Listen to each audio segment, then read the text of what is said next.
Hello दोस्तों, good morning. स्वागत है एक बार फिर से आप सभी का Mishra ji technical YouTube channel में। दोस्तों आज है 18 दिसंबर और आज की इस वीडियो में हम लोग बात करने वाले हैं 18 दिसंबर 2020 के करंट अफेयर के सभी इंपॉर्टेंट क्वेश्चंस के बारे में। पूरी वीडियो ध्यान से देखना, आपको पूरी वीडियो बहुत ही अच्छे से डिटेल में समझाई गई है। आज दोस्तों काफ़ी अच्छे क्वेश्चंस आए हैं, तो इस वजह से वीडियो को कर दीजिए लाइक और शेयर भी कर दीजिए अपने दोस्तों के साथ। उसके बाद पूरी मन से जुट जाइए वीडियो देखने में। अगर आप चैनल को अभी तक सब्सक्राइब नहीं किए हैं तो चैनल को सब्सक्राइब कीजिए, बेल आइकन को प्रेस कीजिए और आने वाली वीडियोज़ का नोटिफिकेशन पाइए। चलिए बात करते हैं लास्ट डे के क्वेश्चंस की। लास्ट डे का पहला क्वेश्चन मैंने आपसे पूछा था, नीति आयोग के प्रथम उपाध्यक्ष कौन थे? तो नीति आयोग के पहले उपाध्यक्ष थे दोस्तों अरविंद पनगड़िया जी। कैरेट बांग्लादेश अभ्यास किन किन देशों के बीच में आयोजित हुआ? ये अमेरिका और बांग्लादेश के बीच में आयोजित हुआ। दोस्तों पर डे मैं आपसे 2 क्वेश्चंस पूछता हूं और ये दोनों ही क्वेश्चन बहुत ही अच्छे क्वेश्चंस होते हैं, बनाए गए क्वेश्चंस रहते हैं। ऐसा नहीं है कि मैं आपको सेम टू सेम क्वेश्चंस दे देता हूं करंट अफेयर का। ये क्वेश्चंस के बीच से क्वेश्चन बनाए गए रहते हैं, इस वजह से इनको आप लोग जरूर आंसर किया करो। चलिए अब बात करते हैं आज के दिन के पहले क्वेश्चन की। आज का हमारा पहला क्वेश्चन है, मानव विकास सूचकांक 2020 में भारत किस स्थान पर है? ह्यूमन डेवलपमेंट इंडेक्स 2020 में। तो भारत है दोस्तों 131वें स्थान पर। भारत इस बार पिछली बार की अपेक्षा 2 पायदान नीचे आ गया है। पिछली बार 129वां स्थान था, इस बार भारत का 131वां स्थान है। ये रिपोर्ट किसने जारी की है? यूएनडीपी ने, यूनाइटेड नेशन डेवलपमेंट प्रोग्राम ने इसे लॉन्च किया है। ओके, अब देखिए भारत है 131वें स्थान पर। टॉप 3 के बारे में आपको पता होना चाहिए। तो पहले पर है दोस्तों नॉर्वे, सेकेंड पर है आयरलैंड और थर्ड पर है इस बार स्विट्जरलैंड। और वहीं 189वां यानी सबसे आखिरी पे है नाइजर। क्या है? नाइजर। अब देखिए 189 देश इस लिस्ट में टोटल शामिल किए गए हैं। अच्छा, भारत के कुछ पड़ोसी देश हैं, उनके बारे में भी जान लीजिए कि उनकी क्या है डेवलपमेंट रिपोर्ट। तो दोस्तों भारत का एक पड़ोसी देश है भूटान, वो भारत के ही पास में है 129वें स्थान पर। बांग्लादेश 133वें स्थान पर है। नेपाल है 142वें स्थान पर और वहीं पाकिस्तान है 154वें स्थान पर। क्लियर? तो ये तो है ह्यूमन डेवलपमेंट इंडेक्स, जिसको जारी किया यूनाइटेड नेशन डेवलपमेंट प्रोग्राम ने। इसके बारे में जानिए। इसकी स्थापना दोस्तों 1965 में हुई। न्यूयॉर्क में इसका हेडक्वार्टर है और इसके अध्यक्ष हैं अचिम स्टेनर। कौन है? Achim Steiner. अच्छा, पिछले दिनों में कुछ और भी इंडेक्स आए हैं, उनको भी रिवाइज कर लेते हैं हम लोग। तो अभी हाल ही में बीएनईएफ ने क्लाइमेट स्कोप सर्वे रैंकिंग जारी की। इसमें भारत को मिला 2रा स्थान। इसके बाद दोस्तों क्लाइमेट चेंज परफॉर्मेंस इंडेक्स आया था, जिसमें भारत को 10वां स्थान मिला था। ग्लोबल टेररिज्म इंडेक्स में दोस्तों भारत 8वें स्थान पर रहा था। इन तीनों को भी आप लोग याद रखेंगे। चलिए बात करते हैं अगले क्वेश्चन की। नेक्स्ट है, एशियन गेम्स 2030 की मेजबानी कौन करेगा? तो एशियाई खेल 2030 की मेजबानी करने वाला है दोस्तों कतर। अब कतर में दोहा में ये आयोजित होगा 2030 का एशियन गेम्स। कौन सा संस्करण होगा? ये होगा 21वां संस्करण। कौन सा?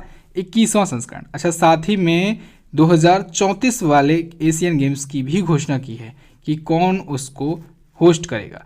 तो सऊदी अरब उसको होस्ट करेगा। ये 22वां संस्करण होगा। 22वें संस्करण की मेजबानी सऊदी अरब करेगा। तो रियाद में सऊदी अरब में आयोजित होगा 22वां एशियन गेम्स 2034 वाला, और 2030 वाला होगा कतर में, दोहा में। क्लियर? अच्छा चलिए मैं आपको बता ही देता हूं कि एशियन गेम्स के कुछ आसपास के संस्करण कब और कहां पर आयोजित होने हैं। तो दोस्तों 17वां संस्करण यानी 17th एडिशन जो है वो 2014 में आयोजित हुआ और ये आयोजित हुआ दक्षिण कोरिया में, दक्षिण कोरिया के इंचियोन में। इसके बाद 18वां एशियन गेम्स हुआ दोस्तों कहां पर? जकार्ता में हुआ। जकार्ता और पालेमबर्ग में हुआ इंडोनेशिया में। लेकिन कब वो हुआ? 2018 में। अब देखिए दोस्तों 4-4 वर्षों के अंतराल पर होता है एशियन गेम्स। कोई भी वर्ल्ड लेवल का गेम हो, टूर्नामेंट हो, वो 4 वर्षों के अंतराल पर होता है। लगभग 90% गेम्स ऐसे हैं, बस 1-2 ही एक्सेप्शंस हैं। ये बात मैं आपको कई बार बता चुका हूँ। चलिए इसके बाद 19वां संस्करण जो कि अभी होना है, कहाँ पर ये होगा? ये 2022 में होगा, लेकिन होगा चाइना में। चाइना के होंगझोउ में होगा ये 2022 का 19वां संस्करण एशियन गेम्स का। इसके बाद 20वां संस्करण दोस्तों 2026 में होगा, 4 वर्ष फिर जोड़िए। ये होगा दोस्तों जापान में, जापान के आइची नागोया में होगा। और 2030 का मैंने आपको बताया जो कि 21वां संस्करण होगा कतर में होगा। ठीक है, 2030 का। और इसके बाद 2034 का रियाद सऊदी अरब में होगा। क्लियर? बिल्कुल। चलिए अब कतर आया है, कतर के बारे में जान लेते हैं। वर्ल्ड मैप में इसकी लोकेशन कहाँ है? तो ये देखिए दोस्तों, सबसे पहले हमारा प्यारा भारत, यहाँ से हम लोग आएंगे अरब देशों की तरफ, खाड़ी देशों की तरफ। ये अरब खाड़ी देश है। देखिए यहाँ पर ये है सऊदी अरेबिया, ठीक है, सऊदी अरब है ये। इसके बाद यहीं पर है इसका दुश्मन कतर। देखिए दोस्तों, सऊदी अरब और कतर में दोनों में ठनी रहती है, कुछ ज़्यादा अच्छे रिलेशन है नहीं। इधर यूनाइटेड अरब अमीरात है, इधर है कुवैत, ये पारस की खाड़ी है, पार्सियन गल्फ है, और इधर है ओमान की खाड़ी। तो ये खाड़ी है, इस वजह से आसपास के जो देश हैं वो खाड़ी देश कहलाते हैं, और ये पूरी की पूरी अरब देश कहलाते हैं। क्लियर है। चलिए कतर के बारे में थोड़ा सा और जानते हैं। कतर की राजधानी जो दोस्तों होती है दोहा, ये रहा दोहा यहाँ की राजधानी है। यहाँ के प्राइम मिनिस्टर हैं खालिद बिन खलीफा। कौन है? खालिद बिन खलीफा। और यहाँ पर रियाल मुद्रा चलती है। क्या? रियाल होती है यहाँ की मुद्रा। अगला है, हाल ही में अमेरिका ने भारत चीन सीमा विवाद को खत्म करने के लिए कौन सा विधेयक पारित किया? तो अभी हाल ही में अमेरिका ने दोस्तों अपना रक्षा नीति विधेयक पारित किया है। रक्षा नीति विधेयक इसका था 740 बिलियन डॉलर का। कितना? 740 बिलियन डॉलर का रक्षा नीति विधेयक पारित किया है। ये तो अमेरिका का रक्षा नीति विधेयक है, लेकिन इसमें सबसे इंपॉर्टेंट बात यह है कि इसमें भारत के लिए भी कुछ कहा है, भारत के हित में भी है कुछ पॉइंट, तो हमें केवल उन्हीं से मतलब है, ठीक है। बाकी अमेरिका का रक्षा बजट से तो हमें मतलब नहीं है। तो इसमें दोस्तों अन्य बातों के अलावा भारत की LAC के बारे में भी जिक्र किया गया है, लाइन ऑफ एक्चुअल कंट्रोल, वास्तविक नियंत्रण रेखा। आप सभी को पता है इंडिया और चाइना के बीच में LAC को लेकर के कुछ यहाँ पर टेंशन चल रही है। तो LAC को लेकर के जो टेंशन चल रही है, इसमें ये बताया गया, इस मुद्दा उठाया गया इस बिल में कि कैसे चीनी जो है, चाइनीज़ जो हैं वो अपना आक्रमण रुख अपना रहे हैं भारत के खिलाफ, यानी चाइना की जो आक्रामकता है उसका विरोध किया जाए। तो भारतीय मूल के अमेरिकी सांसद हैं जो इस मुद्दे पर काफ़ी ज़्यादा चर्चे में आए हैं, राजा कृष्णमूर्ति, भारतीय मूल की अमेरिकी सांसद हैं ये।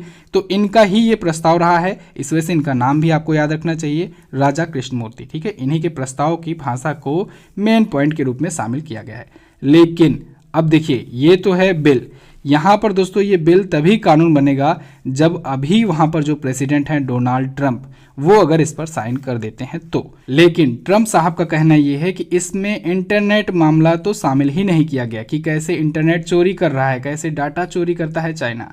तो इस वजह से वो इस पर साइन नहीं करेंगे, वो वीटो पावर का इस्तेमाल करेंगे।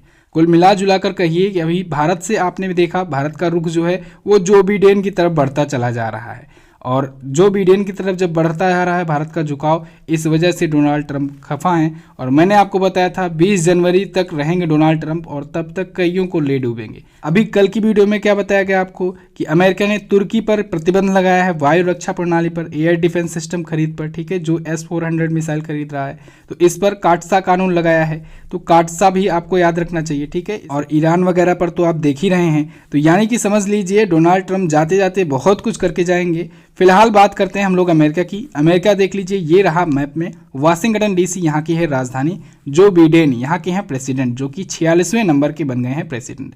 अच्छा, जो बिडेन डेमोक्रेट पार्टी से हैं, और इनकी उपराष्ट्रपति हैं कमला हैरिस। और कमला हैरिस और जो बिडेन दोनों को ही इस बार टाइम मैगजीन ने पर्सन ऑफ द ईयर चुना है, ये आपको याद रखना है, इंपॉर्टेंट पॉइंट है। अच्छा दोस्तों, जो बिडेन जो हैं ये तब उपराष्ट्रपति हुआ करते थे जब बराक ओबामा की सरकार थी, इन्हीं के पार्टी की, यानी डोनाल्ड ट्रंप से पहले जो राष्ट्रपति थे उनके उपराष्ट्रपति हुआ करते थे जो बिडेन। ओके, चलिए, डॉलर यहाँ की करेंसी है, संसद का नाम होता है कांग्रेस, जिसने इस बिल को पारित किया है। चलिए बात करते हैं अगले क्वेश्चन की। प्रधानमंत्री मोदी जी ने कहां पर दुनिया के सबसे बड़े नवीनीकरणीय ऊर्जा पार्क का शिलान्यास किया? तो प्रधानमंत्री नरेंद्र मोदी जी ने गुजरात में दुनिया के सबसे बड़े नवीनीकरणीय ऊर्जा पार्क का शिलान्यास किया है, यानी रिन्यूएबल एनर्जी पार्क का शिलान्यास किया है। गुजरात के कच्छ जिले में ये बनाया जाएगा। इसकी क्षमता होगी 30,000 मेगावाट की। कितने की?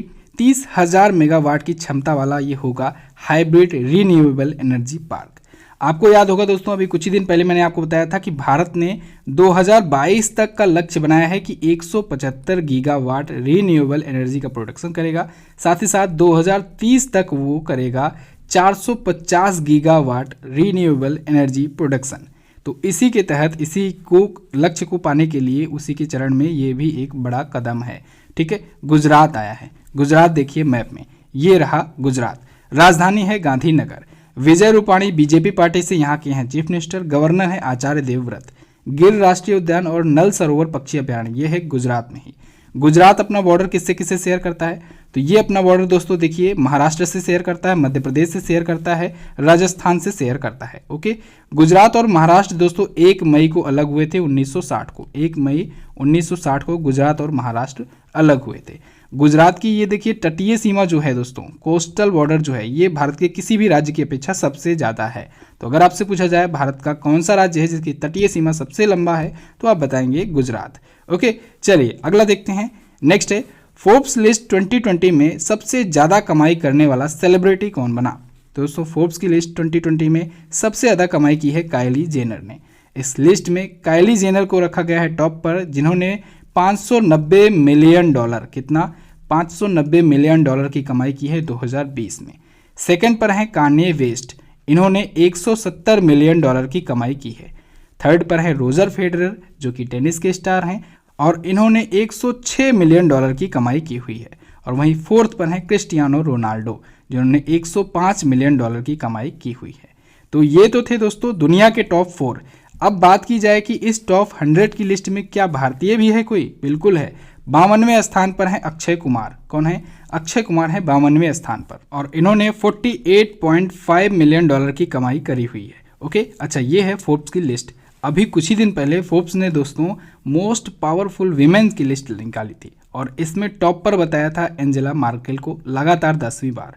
हमें मतलब है भारत से। भारत की दोस्तों टॉप 3 लेडीज में पहले नंबर पर निर्मला सीतारमण जी थी, ओवरऑल इनकी रैंक थी 41वीं। सेकंड पर थी रोशनी नादर मल्होत्रा जिनकी ओवरऑल रैंक थी 55वीं और थर्ड पर भारत के तीसरी भारतीय थी किरण मजूमदार शाह जो कि बायोकॉन की हैं संस्थापक और इनकी ओवरऑल रैंक थी 68वीं। तो ये टॉप 3 इंडियंस थी।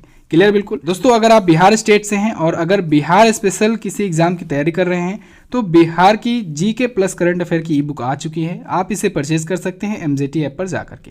अच्छा, जो लोग यूपी स्पेशल की तैयारी कर रहे हैं यूपी एग्जाम्स की, उनके लिए भी ई बुक अवेलेबल है। इन दोनों ही ई बुक्स में दोस्तों पिछले 1 वर्षों का स्टेट स्पेशल करंट अफेयर दिया गया है, यानी अगर बिहार का है तो बिहार का स्पेशल करंट अफेयर, अगर उत्तर प्रदेश का है तो उत्तर प्रदेश का special current affair, plus GK यानी कि स्टैटिक जो जीके होता है। बिहार का है तो बिहार का चैप्टर बाय चैप्टर प्रत्येक चैप्टर को कवर अप किया गया है। 1000 प्लस क्वेश्चंस हैं इसमें ऑब्जेक्टिव्स। ऐसे यूपी में है, यूपी का है जो उसमें भी चैप्टर वाइज पूरा कवर अप किया गया है। ऐसी ई बुक दोस्तों अगर आप मार्केट में लेने जाते हो तो आपको 100 से 150 रुपए तक पे करने पड़ सकते हैं, लेकिन यहाँ पर अभी आप केवल और केवल 20 रुपए में ये ई बुक प्राप्त कर सकते हैं। तो आप लोग जाइए MJT ऐप पर और इसे परचेज कीजिए। बात करते हैं अगले क्वेश्चन की। नेक्स्ट है किस राज्य ने किसानों की आय दोगुनी करने के लिए किसान कल्याण मिशन कार्यक्रम शुरू किया। तो अभी हाल ही में उत्तर प्रदेश राज्य सरकार ने किसान कल्याण मिशन शुरू किया है। इसका लक्ष्य है किसानों की आय दोगुनी करना। अब इसके तहत क्या होगा? इसके तहत उत्तर प्रदेश के सभी विकास खंडों में दोस्तों सिस्टमेटिकली प्रोग्राम आयोजित किए जाएंगे। किसानों की समस्याएं सुनी जाएंगी उस प्रोग्राम्स में। उसमें ये सुनिश्चित किया जाएगा कि किसानों की फसल अगर खरीदी जा रही है तो उनको 72 घंटे में पेमेंट कर दिया जाए। तो इन सभी चीज़ों के लिए एक प्रकार से प्रमोशन करने के लिए किसान कल्याण मिशन कार्यक्रम शुरू हो रहा है। आप सभी को पता है अब 2022 का चुनाव आने वाला है, तो अब चुनावी रेवड़ियां मटना शुरू हो जाएंगी। चलिए फिलहाल हम लोग बात करते हैं उत्तर प्रदेश से। उत्तर प्रदेश देखिए ये रहा मैप में, लखनऊ है यहाँ की राजधानी। योगी आदित्यनाथ जी बीजेपी पार्टी से यहाँ के हैं चीफ मिनिस्टर। गवर्नर हैं आनंदीबेन पटेल जी। इन्हीं को मध्य प्रदेश का भी एक्स्ट्रा चार्ज दिया गया है। दुधवा नेशनल पार्क, चंद्रप्रभा गेंद सेंचुरी, ये है उत्तर प्रदेश में। उत्तर प्रदेश दोस्तों सबसे ज़्यादा 8 राज्यों से और 1 केंद्र शासित प्रदेश से अपना बॉर्डर शेयर करता है। किससे किससे शेयर करता है चलिए देखते हैं। सबसे पहले दोस्तों इधर देखिए बिहार से शेयर कर रहा है, इसके बाद झारखंड से, थोड़ा सा छत्तीसगढ़ से, मध्य प्रदेश से, राजस्थान से, दिल्ली नाम के केंद्र शासित प्रदेश से, हरियाणा से, उत्तराखंड से और हिमाचल प्रदेश से भी बॉर्डर शेयर करता है अपना उत्तर प्रदेश। उत्तर प्रदेश से आपको याद होगा कि फिल्म सिटी बना रहा है, बहुत ही चर्चित प्रोजेक्ट है नोएडा में 1000 एकड़ की जमीन पर। साथ ही साथ उत्तर प्रदेश ने अभी हाल ही में उत्तर प्रदेश सरकार ने लखनऊ नगर निकाय को BSE में लिस्टेड किया है और बॉम्बे स्टॉक एक्सचेंज में लिस्टेड होने वाला उत्तर भारत का पहला नगर निकाय भी बना है। ये दोनों पॉइंट्स आपको याद रखने चाहिए, इंपॉर्टेंट है। बात करते हैं अगले क्वेश्चन की। इसरो ने कहां पर नेत्रा नामक नियंत्रण केंद्र की स्थापना की? तो इसरो ने अभी हाल ही में बेंगलुरु में अपने पीनिया में स्थित ISTRAC कैंपस में इसका अनावरण किया है, इसका उद्घाटन किया है। नेत्रा नाम का नियंत्रण केंद्र है। सबसे पहले तो जानिए नेत्रा है क्या। नेत्रा का फुल फॉर्म होता है network for space object tracking and analysis. तो ये एक सेंटर है जो स्थापित किया गया है, नेत्रा सेंटर। ये एक space situational awareness control centre है। इसका क्या मतलब हुआ? इसका मतलब ये है कि इस सेंटर के माध्यम से भारत जो है यहीं से अपने अंतरिक्ष में जो इसके एसेट हैं, भारत में स्पेस एसेट जो हैं उनकी निगरानी कर सकेगा, उनको कंट्रोल कर सकेगा, ट्रैक कर सकेगा, साथ ही साथ उनका प्रोटेक्शन भी कर सकेगा। तो इसरो ने इसे लॉन्च किया है, अपना उद्घाटन किया है एक सेंटर इसके लिए। इसरो आया है, इसरो के बारे में जानते हैं। इसरो यानी इंडियन स्पेस रिसर्च ऑर्गेनाइजेशन, इसकी स्थापना दोस्तों हुई 15 अगस्त के दिन, स्वतंत्रता दिवस के दिन 1969 में। इसरो का हेडक्वार्टर है बेंगलुरु में और इसके अध्यक्ष हैं के सिवान। कौन है? के सिवान जी हैं इसके अध्यक्ष। अच्छा, के सिवान से आपको याद होगा इनको अभी हाल में 2 पुरस्कार मिले हैं। एक तो सूर्य भूषण अंतर्राष्ट्रीय पुरस्कार मिला, अभी कल ही मैंने आपको बताया। एक दोस्तों कर्नाटक के राज्यपाल वजुभाई बालाजी ने इनको मानद डॉक्टरेट की उपाधि दी है, ये भी आपको याद रखना चाहिए। बात करते हैं अगले क्वेश्चन की। नेक्स्ट है golden peacock environment management award 2020 किसने जीता? तो अभी हाल ही में महारत्न कंपनी सेल ने, सेल यानी steel authority of India limited ने दोस्तों golden peacock environment management award 2020 जीता, यानी गोल्डन पिकॉक पर्यावरण प्रबंधन पुरस्कार 2020 जीता है। ये पुरस्कार दिया गया है इंस्टीट्यूट ऑफ डायरेक्टरेट के द्वारा। क्यों दिया गया है इसको दोस्तों? स्टील के क्षेत्र में, स्टील यानी इस्पात के क्षेत्र में टिकाऊ और पर्यावरण के प्रति अनुकूल स्टील डेवलप करने के लिए, प्रोडक्शन करने के लिए ये दिया गया है। लगातार 2 वर्षों के लिए दिया गया है सेल को। सेल आया है, इसके बारे में जानिए। जैसे कि मैंने आपको बताया महारत्न कंपनी है, इसकी स्थापना हुई 1954 में, नई दिल्ली में इसका हेडक्वार्टर है और अनिल कुमार चौधरी जी हैं इसके वर्तमान में अध्यक्ष। ऊपर आपको दिख रहा है NTPC national thermal power corporation, ONGC oil and natural gas corporation, IOCL यानी कि इंडियन ऑयल कॉर्पोरेशन लिमिटेड। दोस्तों महारत्न कंपनीज पर आपको वीडियो दी गई है, आप वीडियो देख सकते हैं, उसमें सारी डिटेल जानकारियां आपको दी गई हैं।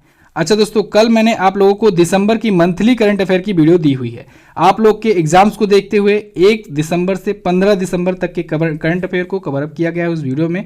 जाइए देखिए, बहुत इंपॉर्टेंट है और लगभग सभी इंपॉर्टेंट क्वेश्चंस को कवर अप किया गया है। अगर आप वो वीडियो देख लेंगे तो आपको कहीं और पढ़ने की जरूरत नहीं पड़ेगी, आप बेफिक्र होकर के जाकर के एनटीपीसी वगैरह के एग्जाम दे सकते हैं। जो एग्जाम्स लगा हुआ है बिल्कुल करीब आ गया है, तो आप लोग जाकर के उस वीडियो को देखिए। और अभी आज क्विज भी और उसकी पीडीएफ भी प्रोवाइड कर दी जाएगी आपको एप्लीकेशन पर। बात करते हैं अगले क्वेश्चन की। अगला क्वेश्चन है भारत ने कोविड-19 से प्रभावित कमजोर वर्गों की सुरक्षा के लिए किस बैंक से $400 मिलियन की परियोजना पर हस्ताक्षर किए?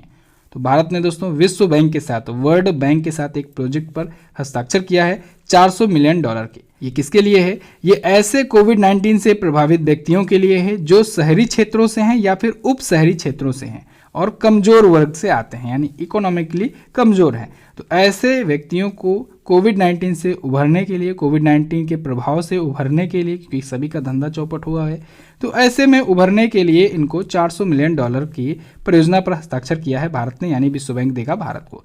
अच्छा, ये जिस प्रोग्राम के तहत दिया है उस प्रोग्राम के तहत दूसरी बार दिया है, एक बार और मिल चुका है इस प्रोग्राम के तहत। प्रोग्राम का नाम जानिए। प्रोग्राम है एक्सेलरेटिंग इंडियाज कोविड-19 सोशल प्रोटेक्शन रिस्पांस प्रोग्राम।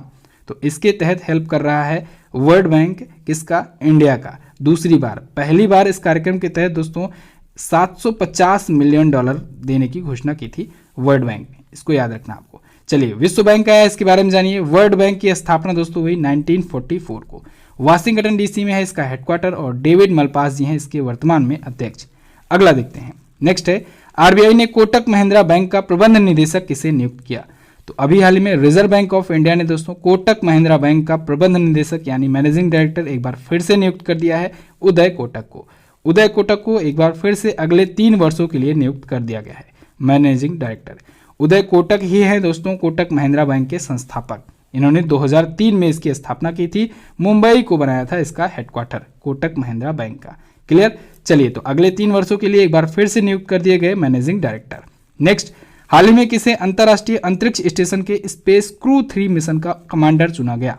तो अभी हाल ही में भारतीय मूल के अमेरिकी राजा चारी को दोस्तों अंतर्राष्ट्रीय अंतरिक्ष स्टेशन यानी इंटरनेशनल स्पेस स्टेशन के स्पेस एक्स क्रू 3 मिशन का कमांडर चुना गया है। इनको नासा और ईएसए का मतलब यूरोपियन स्पेस एजेंसी, इन दोनों ने नियुक्त किया है स्पेस एक्स क्रू 3 मिशन का कमांडर। ओके, अच्छा, इसके पायलट चुने गए हैं टॉम मार्सबन, ये जो आपको बी ऑप्शन में दिख रहे हैं, ये इसके पायलट चुने गए हैं।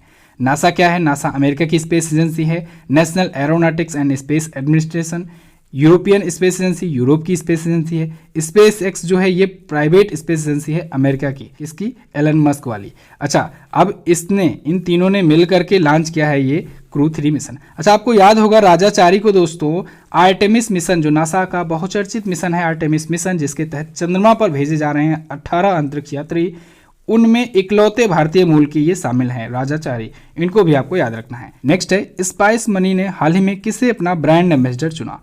तो स्पाइस मनी ने अपना ब्रांड एम्बेसडर चुना दोस्तों सोनू सूद को। सोनू सूद एक्टर हैं, इनको स्पाइस मनी ने अपना ब्रांड एम्बेसडर बनाया है अगले 3 वर्षों के लिए। अच्छा, स्पाइस मनी का पुराना नाम था स्पाइस डिजिटल, तो कभी कभी स्पाइस डिजिटल भी आपको दिख सकता है, तो कंफ्यूज नहीं होना, नया नाम हो गया है स्पाइस मनी। सोनू सूद के बारे में जानते हैं। ये दोस्तों और कौन कौन सी कंपनीज के ब्रांड एम्बेसडर हैं। ये दोस्तों एसर इंडिया के ब्रांड एम्बेसडर हैं, ओयो होटल्स के ब्रांड एम्बेसडर हैं, और अब स्पाइस मनी के भी ब्रांड एम्बेसडर हैं। सोनू सूद को दोस्तों अभी हाल ही में यूनाइटेड नेशन एनवायरनमेंट प्रोग्राम ने सोशल ह्यूमैनिटेरियन एक्शन अवार्ड दिया है, ये आपको याद रखना चाहिए। साथ ही साथ भारतीय चुनाव आयोग ने पंजाब का स्टेट आइकॉन इनको चुना है, ये याद होना चाहिए आपको। एक सबसे ज़्यादा इंपॉर्टेंट पॉइंट आपको बिल्कुल याद रखना चाहिए, अभी कुछ ही दिन पहले 50 Asian celebrities in the world list आई थी, इसमें इन्होंने किया था टॉप। ये पॉइंट आपको याद होना चाहिए सोनू सूद से। चलिए दोस्तों, बस फिलहाल ये तो थी हमारी आज के दिन की करंट अफेयर की वीडियो। आई होप आपको पसंद आई होगी। करंट अफेयर के ये टॉप 12 क्वेश्चन बहुत ही इंपॉर्टेंट थे। वीडियो को जल्दी से कर दीजिए लाइक, अपने दोस्तों के पास कर दीजिए इसे शेयर, और अगर आप चैनल पर पहली बार आए हैं चैनल को सब्सक्राइब कीजिए, बिल्कुल सब्सक्राइब कीजिए, अपने दोस्तों से भी सब्सक्राइब करवाइए, क्योंकि डेली इवनिंग में दोस्तों टॉपिक वाइज करंट अफेयर भी आपको प्रोवाइड की जा रही है, जिसमें टॉपिक बाय टॉपिक सभी करंट अफेयर के मुद्दों को शामिल किया जाता है। डेली इवनिंग में वीडियो आती है, उन वीडियोज़ को भी देखा कीजिए, उसकी PDF और क्विजेज वगैरह भी एप्लीकेशन पर प्रोवाइड की जाती है, उनको भी सॉल्व किया कीजिए, प्राप्त किया कीजिए। चलिए बात करते हैं दोस्तों क्वेश्चन ऑफ द डे की। आज का आपके लिए पहला क्वेश्चन है, तुर्की की मुद्रा क्या है, तुर्की की करेंसी क्या है। अगला क्वेश्चन है, किस देश की संसद के द्वारा शांति के क्षेत्र का नोबेल दिया जाता है। दोनों ही क्वेश्चन है इंपॉर्टेंट, दोनों के बारे में आप काफी कुछ लिख सकते हो। चलिए दोस्तों, बस फिलहाल रखते हैं इतना ही वीडियो में। इस वीडियो की PDF क्विज वगैरह आप सभी को मिल जाएगी हमारे एप्लीकेशन पर, साथ ही साथ आपको टेलीग्राम पर भी इसकी वन लाइनर भेज दी जाएगी, तो आप लोग टेलीग्राम ग्रुप से भी ज्वाइन हो जाओ। Mishra ji technical MJT education search करना है, 21,800 के आसपास में सब्सक्राइबर हैं, उसी चैनल को आपको ज्वाइन करना है। मिलते हैं अगली वीडियो में, तब तक के लिए नमस्कार, जय हिंद, वंदे मातरम।